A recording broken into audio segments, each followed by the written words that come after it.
normal day for an animal control officer, I'm not sure if there is such a thing, but they'll come in and they'll talk to Janice, who's our administrator, and she will hand them if they've got any inspections that need to be done during the day. So when they do inspections, it's in relation to menacing dogs. So we have to go and do a property inspection for those. So they'll get handed some jobs to do, and then they may have paperwork left over from the day before, or they need to catch up on some work. But then as soon as that phone rings and a call comes in for perhaps, for example, a wandering dog, they have to go out and try and find this dog. So if they pick up the dog and they can't find the owner that's close by, then they need to take the dog to the pound and they'll process that. So that sometimes can take 10, 15, 20 minutes to process the dog and try and find the owner. And then they'll leave there and they may have another call that they have to go to, or they'll come back to the office and tidy up the paperwork for that. And it's never the same, because you don't know the calls that you're going to go to. They might be completely different. If they do have some downtime, then they'll go and do some patrols perhaps through Queen's Park, or go and visit the dog park on Alice Road, which is always a favourite thing of theirs to do, because they get to actually catch up with owners who are happy to see them, and it's just a good chance to catch up with people on the street and just to see what the issues are, if there are any.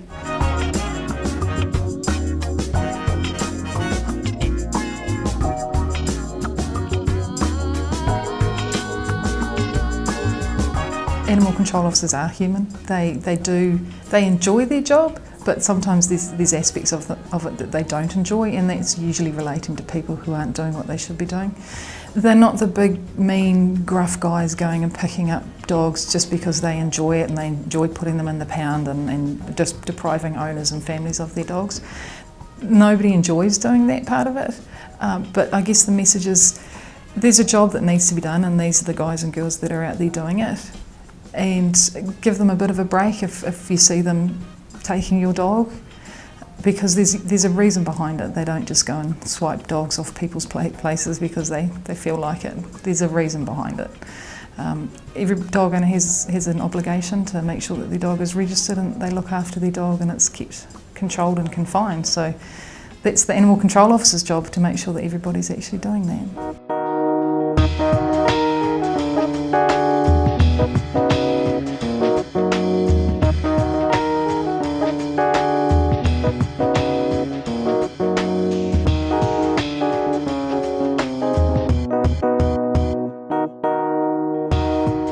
A lot of times when we go out there to deal with people and that, they just think we're officers and we're only there just doing a job, but we've actually got our own dogs and our own pets, and we love our dogs and we know where they're coming from when it comes to having their dogs.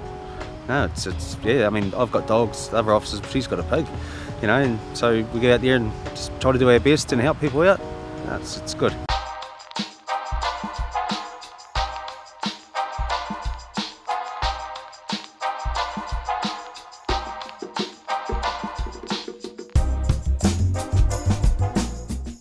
It's really interesting. It's not just in the office all day. You have many different call-outs to wandering dogs and maybe a dog bite, but then we have nice call-outs as well, and you go out and meet new people and come to the dog park, and there's a good and a bad side to the job. You deal with a lot of people that are quite abusive, but then you deal with a lot of people that love their dogs and really care about them. They come from all walks of life, and they're actually a really good team to work with, really knowledgeable about stuff and really good with the dogs. Mainly they deal with dogs. Some of the situations that they find themselves in, I don't know if I could do that. There's some quite nasty dogs out there, and they're having to basically go in when everybody's running away from these dogs. And they do a really, really good job, because I know lots of people wouldn't be able to do it. But they also have to have some sort of interpersonal skills as well, because a lot of the time they are dealing with people out on the street. So, and when you're taking somebody's dog, they're usually not happy about it. And they do a really good job with diffusing situations. Sometimes we do have to call the police in for assistance, but that's just part of the job as well, because if they're getting abused and assaulted, nobody should have to put up with that out on the street. So there are certain dangers to the job, and the guys are aware of that. They're fully kitted up with step-resistant body armour, things like that. They've got battens for the dogs and spray for the dogs and things like that. So we don't let them just go out and walk in the street in their shirt sleeves and away you go. But yeah, they're experienced and they do a really good job. Biggest challenge is probably the public. Yeah, you know, dealing with dog owners. I mean, their dogs are their pets. That's their family.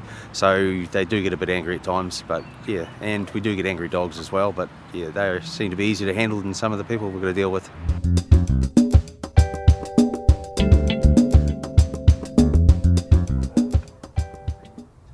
She's not home.